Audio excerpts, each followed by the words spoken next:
After I was robbed, I couldn't sleep in my own home. My heart was pounding with fear and resentment. So I asked to stay with my son for a few days, but he coldly replied, "I don't need an extra mouth to feed in my house." Expecting support from my own flesh and blood, I was met with cruelty. And when I came to visit him uninvited, I saw something that would destroy our family forever. Before we continue, please subscribe to the channel and let us know where you are listening in the comments. The picture frame lay shattered on the hardwood floor, Ella's smiling face staring up at me through a spider web of broken glass. My keys fell from trembling fingers, clattering against the doorframe as I stepped into what had once been my living room. The coffee table sprawled on its side like a wounded animal, magazines scattered across the floor like fallen leaves. Papers from my desk drawer created a white carpet leading toward the kitchen, and the silence felt wrong, too deep, too empty, missing the familiar hum of appliances that should have greeted me home. What in the world? The words escaped me in a whisper. My suitcase dropped with a thud behind me. Glass crunched beneath my shoes as I moved deeper into the chaos, each step revealing fresh violations. The entertainment center gaped open, its shelves picked clean. My television, gone. The stereo system Ella had saved 3 months to buy me for our anniversary, vanished. The smell hit me then. Stale air mixed with something else, something that made my stomach turn. Not the warm scent of home I'd expected after 2 weeks visiting my sister in California. This was the smell of strangers, of hands that didn't belong here touching everything we'd built together. I picked up a torn photograph from the debris near my feet. Melvin's high school graduation, his cap tilted at that cocky angle, my arm around his shoulders. The corner was ripped, separating us in the image. 23 years in this house. Never locked the back door during the day, barely remembered to lock it at night. Ella used to say, "Silas, you trust people too much." She'd been right about that, just like she'd been right about most things.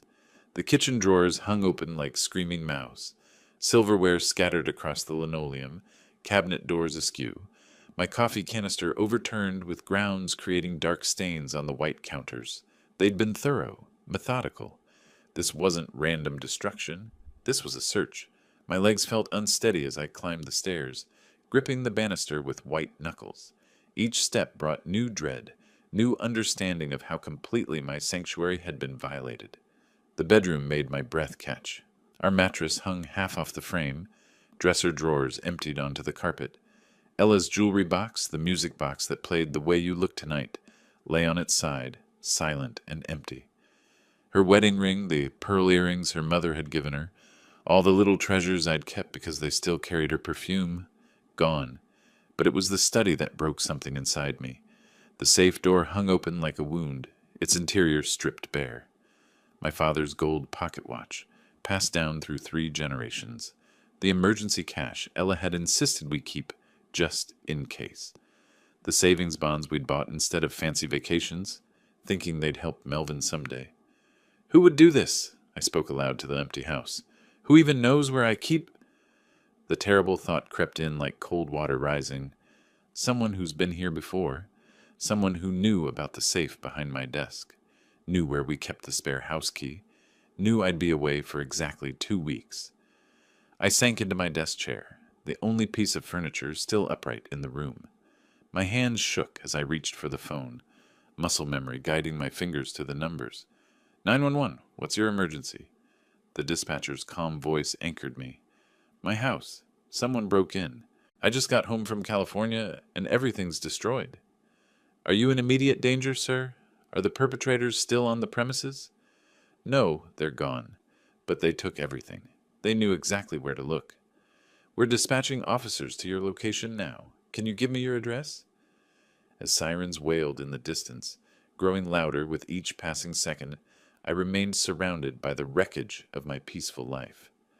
The late afternoon sun streamed through the windows, illuminating the destruction with golden light that seemed to mock the violation of everything I'd held sacred. The sound of approaching help mixed with the echo of my own words. They knew exactly where to look. The sirens cut through the evening air as 2 patrol cars pulled into my driveway. I still held the phone in my hand, the dispatcher's voice a lifeline in the chaos surrounding me. Officer Johnson emerged first, a stocky man with graying temples who moved with the deliberate pace of someone who'd seen too many crime scenes. His younger partner, Officer Martinez, carried a camera and evidence kit, already scanning the visible damage through my front windows. "Mr. Mills, I'm Officer Johnson. This is Officer Martinez. Are you injured?" "No, just overwhelmed." My voice sounded strange, disconnected. Johnson's experienced eyes swept the living room, taking in details I hadn't even noticed. "Martinez, start with photos of the entry points and main areas. Sir, I need to ask you to step outside while we do a quick security sweep." From my front porch, I watched them move through my house with professional efficiency. Johnson checked closets and corners, while Martinez documented everything with systematic clicks of his camera. The flash-illuminated rooms I'd lived in for decades, now foreign landscapes of destruction. "All clear," Johnson called. "Mr. Mills, you can come back in. Let's start at the point of entry." He led me to the back door, where splintered wood around the lock told its story. Forced entry, but quietly. See how they worked the wood?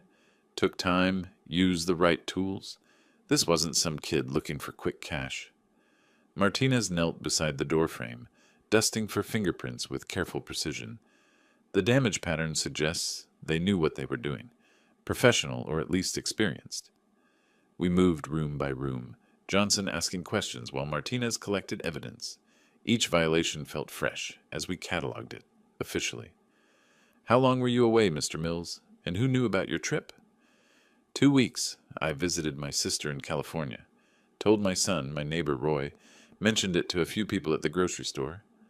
I paused, thinking, but the most valuable things, they went straight to them.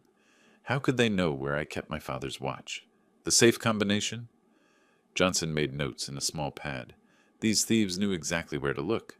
That suggests familiarity with your home. Do you have any ongoing disputes? Anyone who might hold a grudge? "I'm retired, officer. I keep to myself. Help my neighbors when I can. I can't imagine who would do this." Martinez looked up from photographing my emptied safe. No random destruction here. They were looking for specific items, jewelry, cash, electronics, but they left family photos scattered, not destroyed, almost like they were angry but still had some restraint. The kitchen table became our command post, the only space untouched by the chaos. Johnson spread out forms while Martinez entered information into his tablet. "We'll need a complete inventory of missing items," Johnson explained, his pen ready. "Start with the most valuable pieces." The list grew longer as we talked. The television, stereo system, my father's watch, Ella's jewelry, the emergency cash, even my good tools from the garage. Each item felt like another piece of my life torn away. "Mr. Mills," Johnson's tone grew gentler, "I need to ask about family members. Any financial troubles? Anyone who might need money quickly?" The question hit me like a physical blow. My son Melvin works as a mechanic. He's had some rough patches, but he'd never... I couldn't finish the sentence. Martinez looked up from his tablet. "Sometimes the people closest to us surprise us. Not saying it's family, but we have to consider all possibilities." They completed their work as darkness settled over the neighborhood. Johnson handed me a case number written on official letterhead, explaining the investigation process, the follow-up procedures, the slim chances of recovery. "One more thing," Johnson said as they prepared to leave. "You might want to consider staying somewhere else tonight. Sometimes perpetrators return, especially if they think they missed something." Martinez nodded. "Change your locks tomorrow, definitely, and maybe install a security system." I stood in my doorway, watching their taillights disappear into the night. The house felt different now, not just violated, but officially categorized, processed, reduced to case numbers and evidence tags. The silence returned, deeper than before. Fingerprint powder coated my furniture like ash, and yellow evidence tape marked areas I couldn't disturb. My home had become a crime scene, and I was now officially a victim. But Johnson's words echoed in my mind. Familiarity with your home. Someone who knew my habits, my hiding places, my schedule. The terrible possibility I'd been avoiding suddenly seemed less terrible and more inevitable. The police cars disappeared around the corner, leaving me alone with the wreckage and the growing weight of exhaustion. 2 weeks of travel, hours of emotional trauma, and now this hollow silence that seemed to press against my eardrums. I attempted to restore some order, uprighting a lamp here, stacking scattered books there. But every small effort revealed 10 more violations. Broken picture frames cut my fingers. Overturned furniture proved too heavy for my aging back. The futility of it overwhelmed me. My body ached from the flight, from hunching over evidence forms, from the tension that had seized my shoulders the moment I'd seen Ella's shattered photograph. The house felt unsafe now, contaminated by strange hands and suspicious motives. I needed help. For the first time in 5 years since Ella's funeral, I needed to lean on someone else. My phone lay buried under scattered papers from my desk. I found it beneath a pile of old tax documents, its screen cracked but still functional. The contact list felt foreign under my shaking finger. When had I become so isolated that calling my own son required courage? The phone rang 3 times before Melvin answered. "Dad?" His voice sounded strange, tight with something I couldn't identify. "Why are you calling so late?" "Melvin, son, something terrible happened. My house was robbed while I was in California." Silence stretched between us. In the background, I heard television noise, Wendy's voice asking something I couldn't make out. "Robbed?" he finally said. "Are you okay?" "I'm fine physically, but the house is destroyed. They took everything. Your grandmother's jewelry, Grandpa's watch, even the television. I can't stay here tonight. Could I possibly come over? Just for a few days until I can get things sorted?" The pause felt endless. When he spoke again, his voice carried an edge I'd never heard before. "Dad, look, I can't help you right now. I've got my own problems." The words hit me like a slap. In 35 years, through every childhood crisis, every scraped knee and broken heart, every financial struggle of his early adulthood, I'd never heard him speak to me like this. "But I'm your father. I just need a couch for a few nights until I can—" I said no. His tone grew harder, almost frantic. "I don't need another mouth to feed right now. Find a hotel or something?" "Melvin, please. This is your childhood home. Someone violated everything your mother and I built together. I need family right now." "Well, family isn't always there when you need them, is it?" The bitterness in his voice shocked me. "You'll figure something out. You always do." The line went dead. I stared at the phone, replaying the conversation in disbelief. His mother would have been ashamed. We'd raised him better than this, taught him about loyalty, about taking care of family, about standing together when times got tough. But something in his voice haunted me. Not just cruelty, fear, guilt, maybe, like a child caught in a lie who lashes out to avoid consequences. No. His own son said no. The house felt colder now, the violations deeper. Material loss was one thing. Televisions could be replaced. Jewelry was just metal and stones. But this cut into something more fundamental. 35 years of birthday parties and baseball games, of scraped knees kissed better, and college tuition paid without complaint. And this was how family responded when crisis struck. I gathered a few clean clothes from my bedroom floor, stuffed them into an overnight bag that had somehow escaped the chaos. My back protested as I bent to collect scattered socks and underwear, but physical pain seemed minor compared to the hollow ache in my chest. The front door felt heavier than usual as I pulled it closed behind me. Each step across my yard toward Roy's house carried the weight of defeat. The porch light next door glowed like a beacon, promising the kindness my own blood had denied me. As I walked through the cool evening air, one thought kept circling back. Melvin's voice had sounded wrong, not just cruel, but desperate, like someone trying to convince himself as much as me, like someone carrying a terrible secret. Roy's front door opened before my knuckles could touch the wood. His weathered face, lined with concern, appeared in the yellow porch light like a lighthouse keeper welcoming a storm-tossed sailor to shore. "Silas, come in, come in." He stepped aside, gesturing me into his modest living room. "I saw you walking over. Police already asked me everything about what happened." The warmth of his home enveloped me like a physical embrace. Unlike my violated sanctuary, Roy's place felt safe. Worn furniture arranged with military precision, photographs of his service years lined up on shelves, everything in its proper place. "What a terrible thing to happen," he continued, taking my overnight bag. "In this neighborhood? 23 years we've been neighbors, and I never thought I'd see the day when something like this would touch our street. Relief flooded through me. Here was someone who understood, someone who cared without conditions or cruel rejections. Of course you'll stay here, Roy said, already pulling blankets from a hall closet. Should have thought to offer earlier, but I figured family would... Well, never mind that now.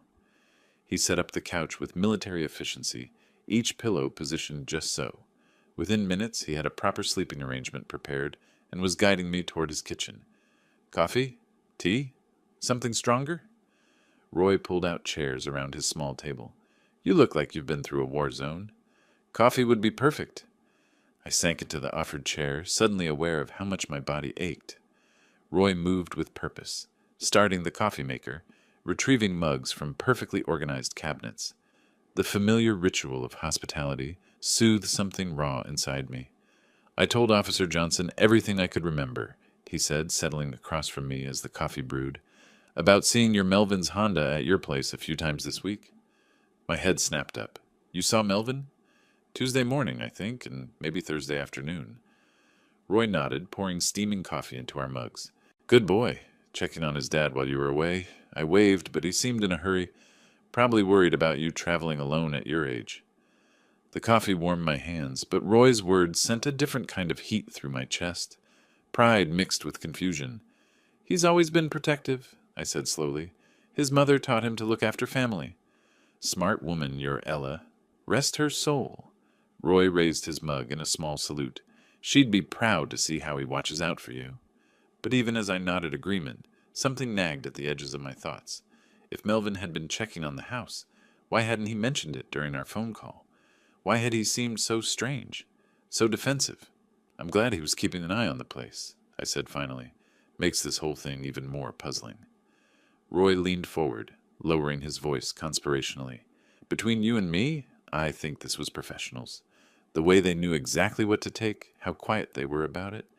This wasn't some desperate kids looking for quick cash. You think so?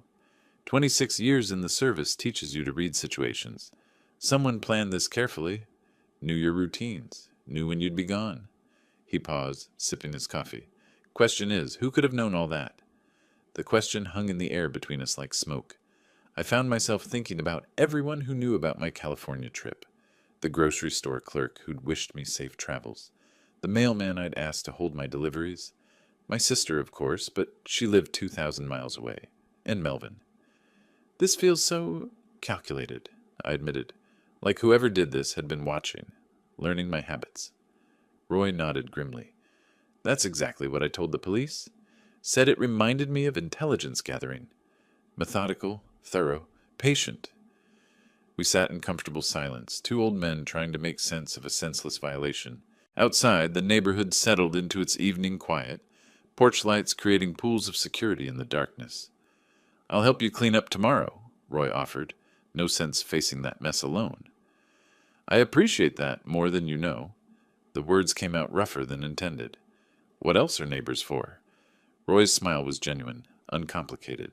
Besides, I want to get a closer look at how they got in. Might need to upgrade my own security after this. As I prepared for bed on Roy's comfortable couch, his words echoed in my mind. Someone planned this carefully. The thought should have been frightening, but instead I found it strangely focusing. 30 years as an engineer had taught me that every problem had a solution. Every mystery had clues waiting to be discovered. Someone had violated my home, stolen my memories, and somehow I would find out who. The last thing I remembered before sleep claimed me was Roy's innocent observation. Good boy, checking on his dad. Morning brought clarity I hadn't expected. Roy's coffee, his genuine concern, and a decent night's sleep had restored some of my analytical thinking. After breakfast, I'd spent time organizing my thoughts, making lists of what needed to be done, who needed to be contacted. But one item remained at the top of my mental agenda, talking properly with Melvin. His townhouse sat in a development that had seen better days, modest homes built for young families starting out. I'd helped him with the down payment 3 years ago, proud that my son was building his own life, his own future. Now, parking in his narrow driveway, I noticed details I'd previously overlooked. paint peeling around the window frames, a small crack in the front step. The lawn needed attention. Times must be harder than he'd let on. I pressed the doorbell and waited. Sounds came from inside, movement, maybe voices, but no one answered immediately. Finally, footsteps approached, and the door opened to reveal Melvin's face, pale and startled. "Dad? What? What are you doing here?" His reaction caught me off guard. This wasn't the greeting of a son concerned about his father's crisis. This was the response of someone who'd been caught unprepared, possibly unwelcome. "Hello, son. Sorry to drop by unannounced, but we need to talk." I studied his face, noting the dark circles under his eyes, the way he kept glancing over his shoulder. "After last night's call, I thought we should clear the air." Yeah, okay. Come in, I guess." The living room felt cramped and cluttered, magazines scattered across a coffee table, dishes on every surface. Melvin moved with nervous energy, clearing space on the couch while avoiding my eyes. "Where's Wendy?" I asked, settling into the offered seat. "Work. She's pulling double shifts this week." He perched on the edge of an armchair, leg bouncing with anxiety. "Look, Dad, about last night. I was tired, stressed. Didn't mean to sound so harsh. I understand pressure, son. We all face difficult times." I kept my voice gentle, non-threatening. "But families should stick together during crisis, don't you think?" Melvin's laugh came out brittle, forced. "Right. Family. Of course." Something in his tone made me lean forward. "Roy mentioned he saw your car at my place a few times this week." The effect was immediate. Melvin's bouncing legs stilled completely, his face going rigid. "Did he? I don't remember driving by there." "You were checking on the house while I was away, weren't you? Looking after things like your mother taught you? Maybe once or twice?" His voice came out tight, defensive. "Why does it matter?" The contradiction struck me like a physical blow. First he didn't remember, now maybe once or twice. My engineering mind, trained to spot inconsistencies in complex systems, began cataloging the discrepancies. "You seem nervous, Melvin. This whole thing has you more shaken than I expected." He shot to his feet, pacing to the window. "Of course I'm shaken. My father's house was robbed. Someone violated your privacy, stole your things. How am I supposed to feel?" But his body language told a different story. The rigid shoulders, the avoidance of eye contact, the way he wrung his hands. This wasn't grief or concern. This was the behavior of someone carrying a tremendous burden. "Sit down, son. You're making me nervous." Melvin returned to his chair but couldn't stay still. His fingers drummed against the armrest. His eyes darted around the room like a trapped animal seeking escape routes. "Tell me about these visits to check on the house," I said carefully. "What exactly were you checking?" "Just, making sure everything looked normal, that nobody was bothering the place."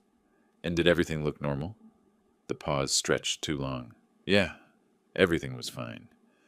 But nothing about this conversation was fine. Every answer felt rehearsed, every gesture calculated to deflect, rather than inform.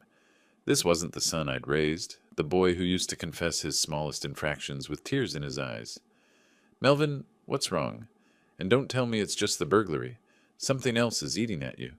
He stood again, this time heading toward the kitchen. "I need some water. You want anything?" As he disappeared around the corner, I found myself analyzing our exchange, like a failed engineering project.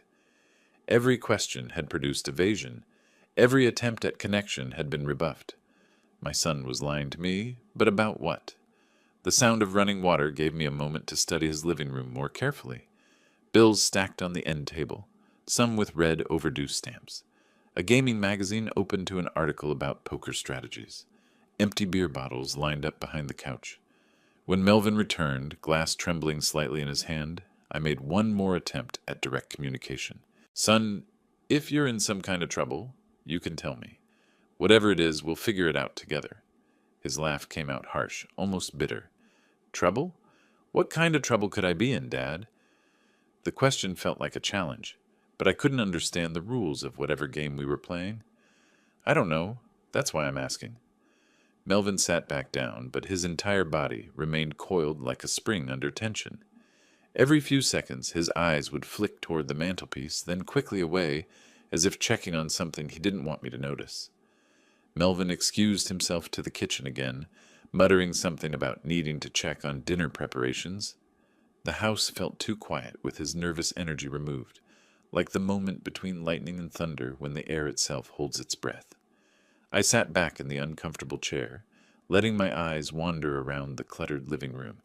Bills, magazines, empty bottles, the debris of a life that wasn't going according to plan. Poor kid was clearly struggling more than I'd realized. My gaze drifted to the mantelpiece, where a few framed photographs sat beside some decorative items. Melvin as a child, grinning gap-toothed at a baseball game. His wedding day, arm around Wendy in her simple white dress. A few knickknacks that looked like flea market finds, and a watch. At first glance, it seemed unremarkable, just another piece of decoration among the accumulated possessions of a young couple trying to make their house feel like home. But something about its profile, the curve of its case, made me look twice. The brass face caught the afternoon light streaming through Melvin's windows, the leather band worn soft with age and handling, the distinctive shape of the winding crown that had been slightly bent since 1987, when 10-year-old me had dropped it while trying to wind it in secret. My heart stopped. I rose from the chair slowly, my legs feeling disconnected from my body. Each step toward the mantelpiece required conscious effort, as if I were walking through deep water. Please be wrong. Please let this be some terrible mistake. But as I drew closer, more details emerged with sickening clarity. The small scratch on the crystal face where I'd carelessly bumped it against a doorframe in my childhood. The patina on the brass case that came from decades of handling by loving hands.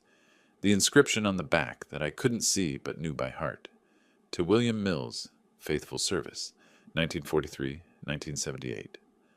My father's watch, my grandfather's legacy, the timepiece that had been passed down through 3 generations of millsmen, meant someday to rest in Melvin's hands through proper ceremony, not theft. The room seemed to tilt around me. Blood rushed in my ears like ocean waves, and I gripped the edge of the mantelpiece to keep from falling. 35 years of fatherhood collapsed into a single devastating moment of absolute clarity. My own son, the boy I'd taught to ride a bicycle, to throw a curveball, to treat people with dignity and respect. The young man I'd sent to college, helped buy a house, welcomed into my heart every single day of his life. He had robbed me. The scratch from when I dropped it at age 10, I whispered to the empty room. There's no doubt. Footsteps approached from the kitchen. Melvin's voice called out, Dad, everything okay out there? I forced myself to move away from the mantelpiece to return to my chair with what I hoped looked like casual movement. But my hands shook as I gripped the armrests, and my breathing came in short, sharp bursts. That's a handsome watch on your mantel, I said when he reappeared, my voice sounding strange and distant even to my own ears. Melvin glanced over casually, too casually. Oh, that old thing. Picked it up at a pawn shop downtown. The lie hit me like a physical blow. Not just the theft, but the ease with which deception rolled off his tongue. Looks like an antique. Good quality? Yeah, got it cheap. Guy probably didn't know its value. Each word twisted the knife deeper. My own flesh and blood, looking me in the eye and lying about stealing his great-grandfather's watch. The watch that should have been his inheritance, his connection to family history and honor. Well, I managed, standing on unsteady legs. I should probably head back. Roy's helping me clean up this afternoon. Melvin seemed almost relieved at my departure. Sure, Dad. And again, sorry about last night. I'll call you later, see how you're doing. Another lie. We both knew he wouldn't call. The walk to my car felt like a journey through quicksand. Each step required tremendous effort, and the world around me seemed muffled, distant. I fumbled with the keys, dropped them twice before managing to start the engine. As I pulled out of his driveway, I caught a glimpse of Melvin in his front window, not waving goodbye, not showing concern for his robbed father, just watching, making sure I actually left. My own son, my own flesh and blood. How could he look me in the eye? The drive back to Roy's house passed in a blur of automatic reflexes, turn signals, stop signs, traffic lights that I navigated without conscious thought. My mind churned with terrible mathematics, the timing of my trip, the knowledge of my hiding places, the surgical precision of what had been taken.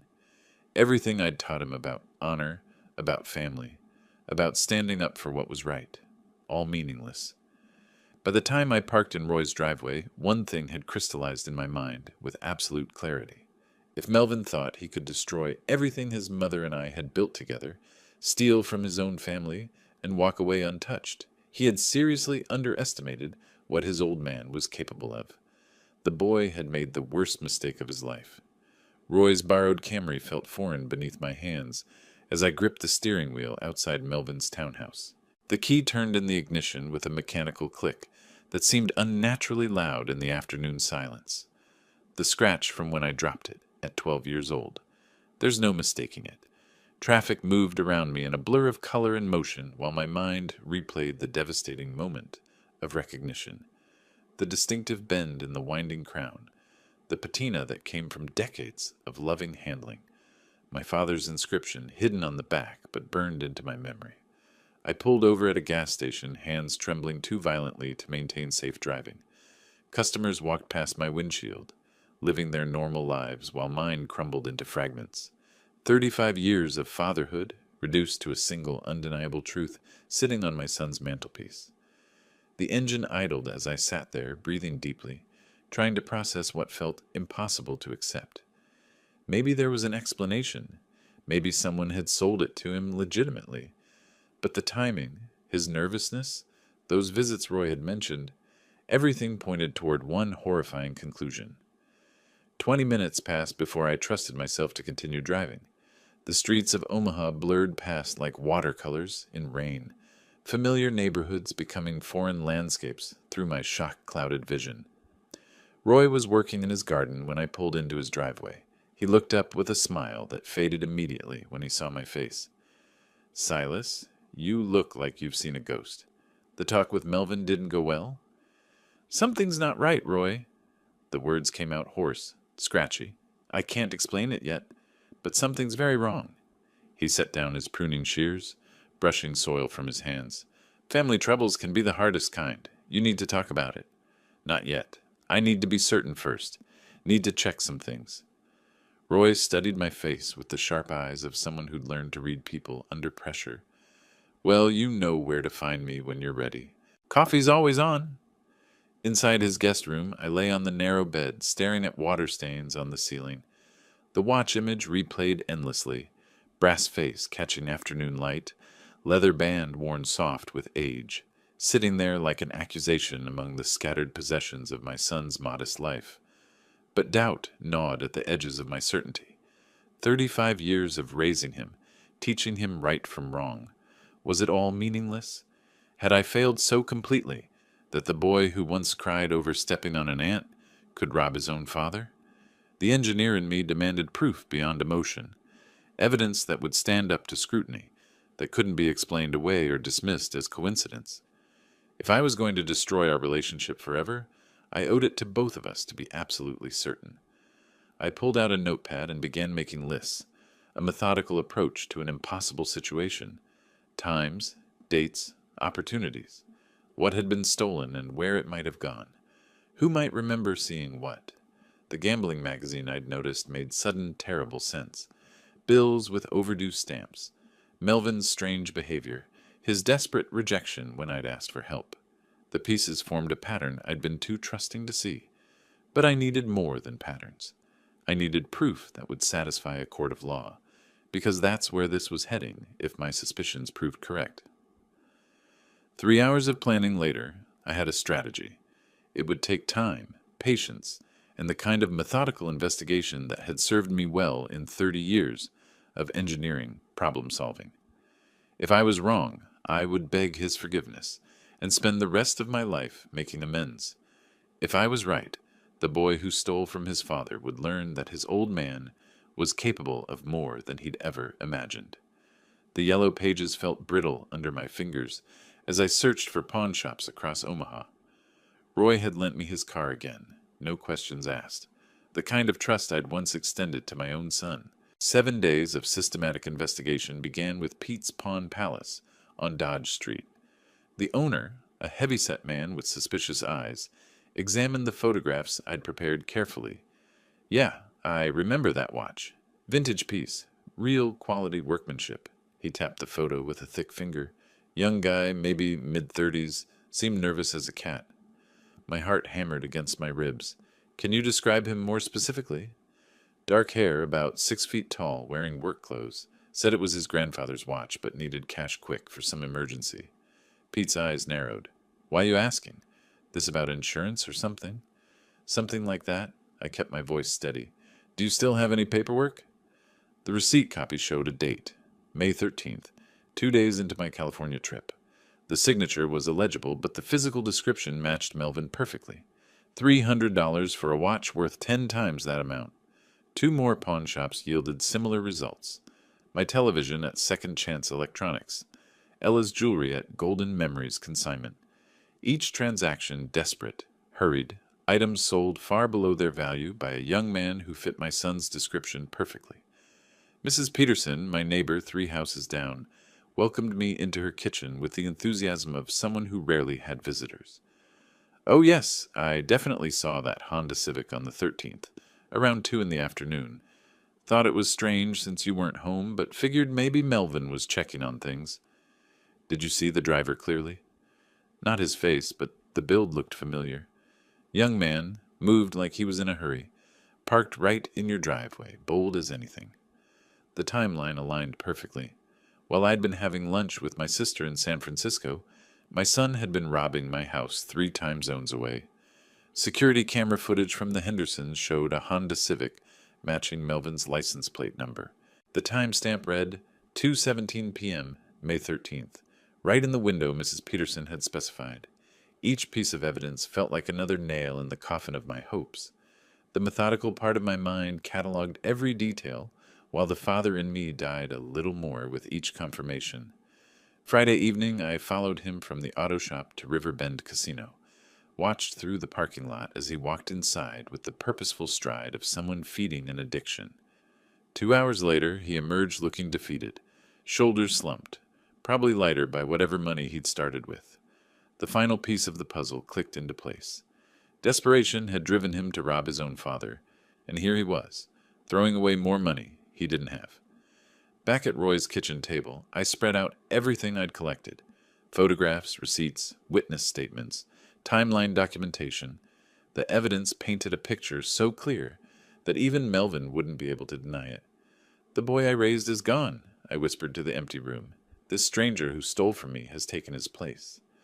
But I needed him to know that I knew, needed to look into his eyes when confronted with proof of his betrayal.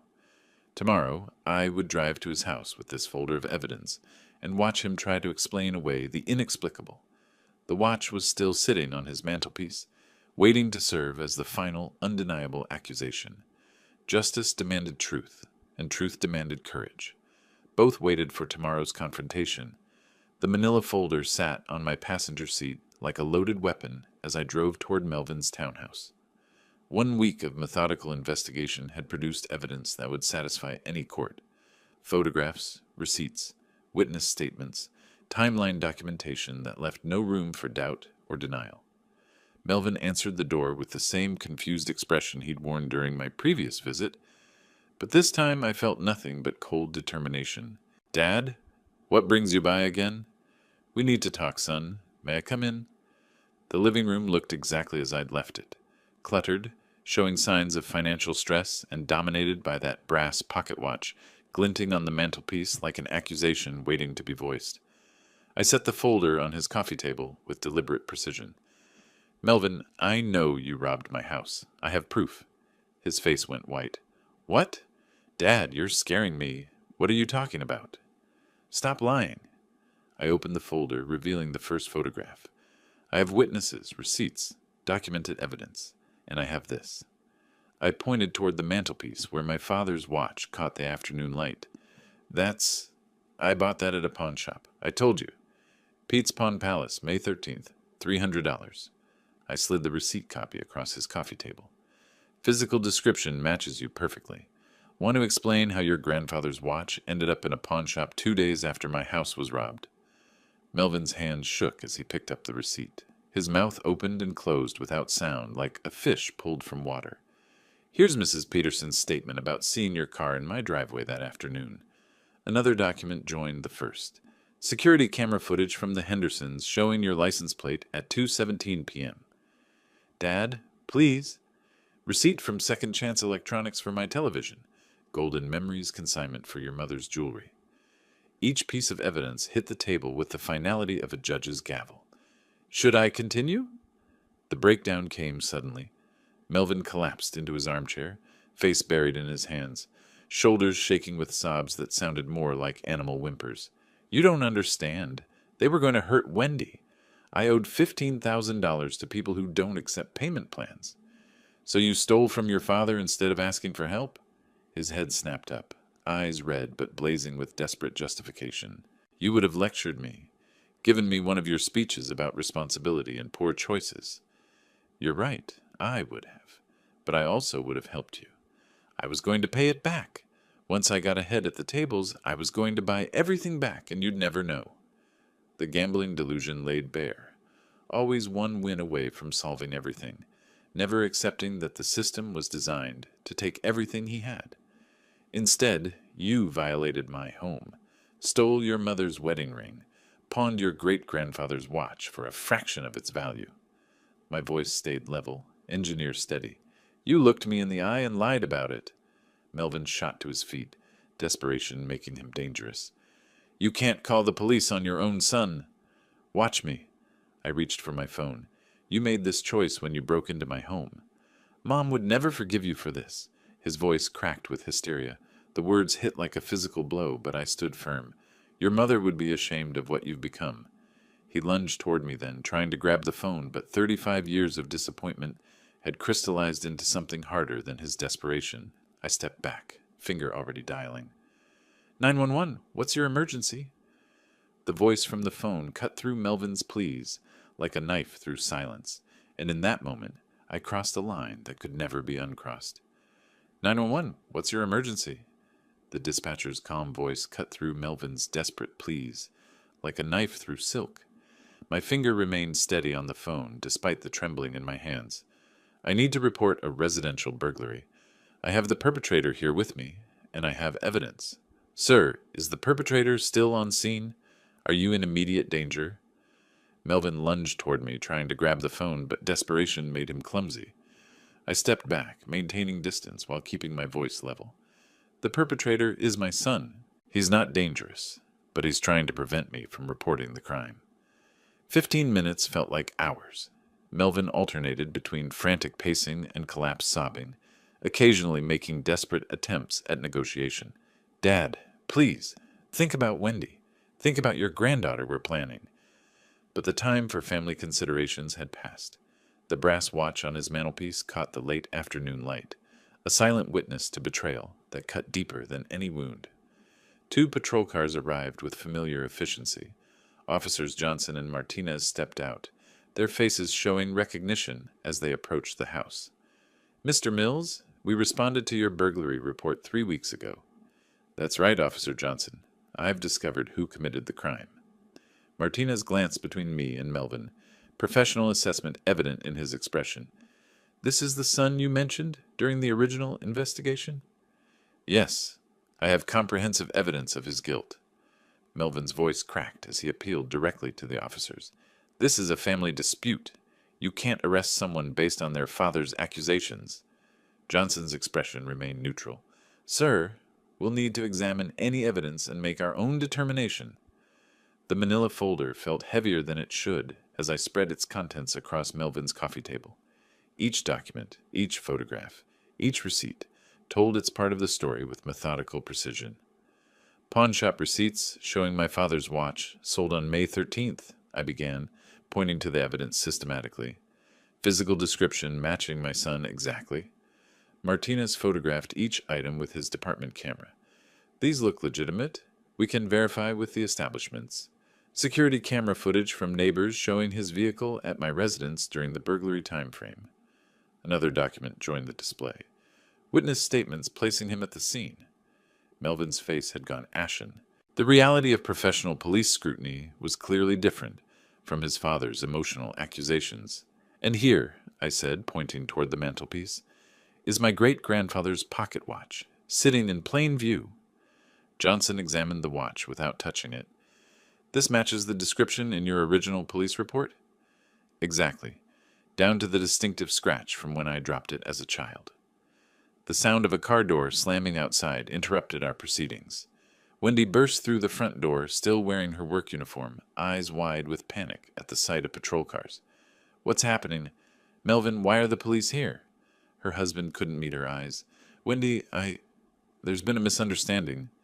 No misunderstanding, I said quietly. Your husband robbed my house. I have proof. The scream that tore from her throat was pure anguish. She collapsed to her knees beside Melvin's chair, grabbing his hands. Tell them it's not true. Tell them you didn't do this. But Melvin's silence spoke louder than any denial could have. Officer Martinez finished documenting the evidence and conferred quietly with his partner. Their decision took less than 5 minutes. Melvin Mills, you're under arrest for residential burglary and theft of property valued over $1,000. The Miranda rights sounded surreal, spoken in my son's living room, but the handcuffs clicking around his wrists were brutally real. Dad, please, Melvin's voice cracked as they escorted him toward the door. I'm still your son. That's exactly why this is necessary, I replied. Wendy's sobs echoed through the empty house as the patrol cars pulled away. I stood alone in the living room, staring at the empty space on the mantelpiece where my father's watch had been. The evidence was gone, confiscated for the legal process that would now unfold with inevitable precision. But the hollow feeling in my chest suggested that victory could be the most devastating defeat of all. 3 weeks had passed since the arrest, and sleep remained as elusive as the peace I'd expected to feel. Roy found me at his kitchen table again at dawn, nursing cold coffee and staring at court documents that had arrived in yesterday's mail. You keep this up, you'll waste away to nothing, he said, starting fresh coffee without being asked. The preliminary hearing notice felt heavy in my hands. July 15th, the date when my testimony would formally begin the process of sending my own son to prison. Sometimes I wonder if Ella would understand, I admitted, the first doubt I'd spoken aloud. Roy sat across from me, bringing the warmth of human companionship to my isolated struggle. Your wife was a wise woman. She'd see the principle behind the pain. But principles felt abstract at 3 a.m, when the weight of destroying my family pressed down like a physical burden. The house felt too quiet, without normal life continuing around me. The district attorney's office occupied the 8th floor of a downtown building that smelled of old carpet and institutional coffee. Ms. Rebecca Chen, the prosecutor assigned to our case, greeted me with professional sympathy. Mr. Mills, in 30 years of practice, I've never seen a father prosecute his own son with this level of documentation. Does that make it wrong? No, sir, it makes it extraordinary. The evidence is comprehensive. He'll likely accept a plea agreement to avoid trial. She spread photocopies of my investigation across her desk, pawnshop receipts, neighbor testimonies, security camera stills. Each piece of paper represented hours of methodical work, but also another nail in the coffin of my family relationship. Residential burglary with theft over $1,000 typically carries 2 to 4 years. With his clean record and family circumstances, he'll probably get probation with mandatory counseling. The Douglas County Corrections Center felt like stepping into another world. Metal detectors, visitor badges, guards who'd seen too much human weakness to be surprised by family betrayal. Melvin appeared behind reinforced glass, wearing orange that made his complexion look sickly. Weight loss had sharpened his features, and his eyes held a bitterness I'd never seen before. Are you satisfied now? His voice came through the speaker with electronic distortion. Seeing me locked up like an animal? I wanted you to face consequences, not become bitter. What did you expect? That I'd thank you for destroying my life? The conversation lasted 20 minutes and accomplished nothing except to deepen my growing doubt. Prison was supposed to teach lessons, but the man across from me seemed to be learning all the wrong ones. Back in Roy's kitchen, I pushed food around my plate, while he watched with growing concern. You're questioning yourself. I can see it eating at you. What if I've destroyed any chance of redemption for him? Roy's military background had taught him about tough decisions under pressure. Silas, sometimes love means letting people face the consequences of their choices. But what if those consequences break him instead of fixing him? Then that's his choice too. You can't save someone who doesn't want to be saved. The mail brought more legal documents, more court dates, more reminders that the wheels of justice ground forward, regardless of a father's doubts. July turned into August with a series of sleepless nights and conversations with lawyers who spoke about my son like he was a case number rather than the boy I'd taught to ride a bicycle. Public opinion in the neighborhood remained mixed.